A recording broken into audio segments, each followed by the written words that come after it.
Viewers, bonjour. Aujourd'hui, on va vous proposer un projet de 2 vidéos retraçant quelques prix Nobel attribués à la gente féminine pour cette belle journée de la femme. Notre projet est né de quelques documentations que nous avons faites sur les prix Nobel qui ont été attribués fin 2020, notamment la biochimiste Emmanuelle Charpentier pour ses travaux sur le système de ciseaux moléculaires CRISPR-Cas9, mais on reviendra un peu plus tard sur ces travaux dans la vidéo. En effet, la disparité dans le nombre de prix Nobel attribués aux femmes face à ceux attribués aux hommes nous a heurtés, mais tout est en train d'être bouleversé. Ici un petit graphique sur l'attribution des prix Nobel depuis leur création. On remarque bien que le nombre de femmes est nettement inférieur à celui des hommes, mais le nombre de recevantes du prix a plus que doublé ces 50 dernières années, ce qui est plutôt encourageant pour la future et possible parité. L'histoire des prix Nobel attribués aux femmes commence bien évidemment en 1903. C'est cette année qu'un prix Nobel de physique a été attribué pour la première fois en partie à une femme, vous l'aurez deviné, à Madame Marie Curie et son époux Pierre Curie. Pierre et Marie Curie vont décider de lancer une étude sur la radioactivité. Il est question ici d'isoler des éléments à l'origine du rayonnement inconnu de roches radioactives, et notamment le Planck Blend. Ils ont alors raffiné le minerai, qui est un procédé très dangereux et opéré dans des conditions difficiles. Leur expérience les mèneront à la découverte de 2 nouveaux éléments, le polonium et le radium, qui est 1 million de fois plus radioactif que l'uranium. En 1903, la physicienne présente sa thèse, baptisée Recherche sur les substances radioactives. Quelques mois plus tard, elle reçoit le prix Nobel de physique avec son mari et M. Henri Becquerel. C'est seulement 8 ans plus tard que Mme Marie Curie reçoit de nouveau un prix Nobel, mais cette fois-ci à elle seule. Elle reçoit un prix Nobel de chimie pour sa découverte et l'isolement du radium. Les travaux de cette grande figure du XXe siècle ont alors aussi permis d'ouvrir les portes de la physique nucléaire ou encore de la radiothérapie aux femmes. Passons maintenant en 1947 où Mme Gerty Teresa Cori se voit attribuer un prix Nobel de physiologie.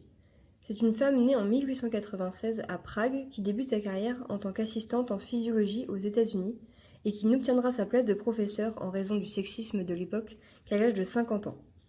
Elle et son mari ont alors étudié et décrit le cycle de Cori. C'est un cycle qui réunit la glycogénogenèse et la glycolyse.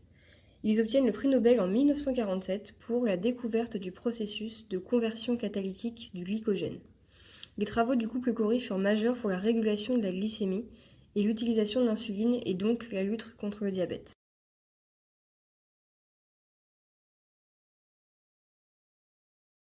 En 1906, en Allemagne, naît Madame Maria Koppert-Meyer. Elle étudie les mathématiques à l'université dès 17 ans, où elle se dirigea vers une thèse de physique et démontre théoriquement le phénomène d'absorption à 2 photons.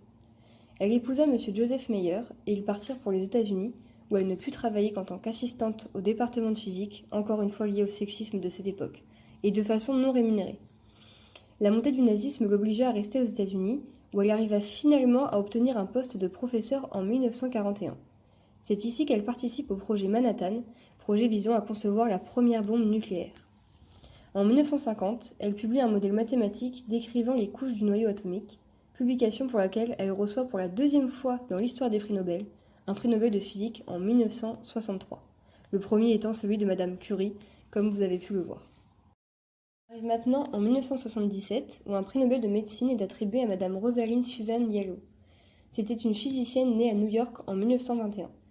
Après son doctorat de physique sur le nucléaire, elle travaille dans un laboratoire médical, à défaut de trouver un poste dans la recherche, où elle collabore avec M. Berson. Elle développe alors une méthode de dosage radio-immunologique. Cette méthode a permis dans un premier temps d'étudier les mécanismes du diabète de type 2. Elle est aujourd'hui utilisée pour doser des substances ou des molécules présentes en quantité infime dans un milieu liquide.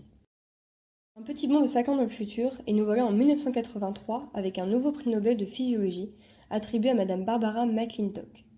C'était une généticienne américaine née en 1902, et oui, elle a obtenu son prix Nobel à 81 ans. Elle étudie d'abord la botanique à l'université de Cornell, où elle découvre la génétique. Elle fut la seule femme étudiante pendant son cursus. Pendant ses recherches, elle démontre que les chromosomes sont le support physique de l'hérédité et étudie également le phénomène de crossing over de gènes lors de la mitose. C'est un échange de gènes entre chromosomes. Peu après avoir intégré le département de génétique, elle met en évidence la présence d'éléments mobiles capables de se déplacer de façon autonome et régulant les gènes dans le maïs. En d'autres termes, elle découvre le phénomène de recombinaison et de transposon. Elle est la première femme à obtenir individuellement un prix Nobel de physiologie. L'attribution tardive de son prix Nobel est due au fait que ses découvertes allaient à l'encontre des dogmes. C'est alors avec la découverte de ces transposons chez les levures et les bactéries, dans les années 70, que ces travaux furent considérés à leur pleine valeur. De nos jours, les transposons sont utilisés notamment comme outils afin de générer des plantes mutantes. On se retrouve dans la prochaine vidéo.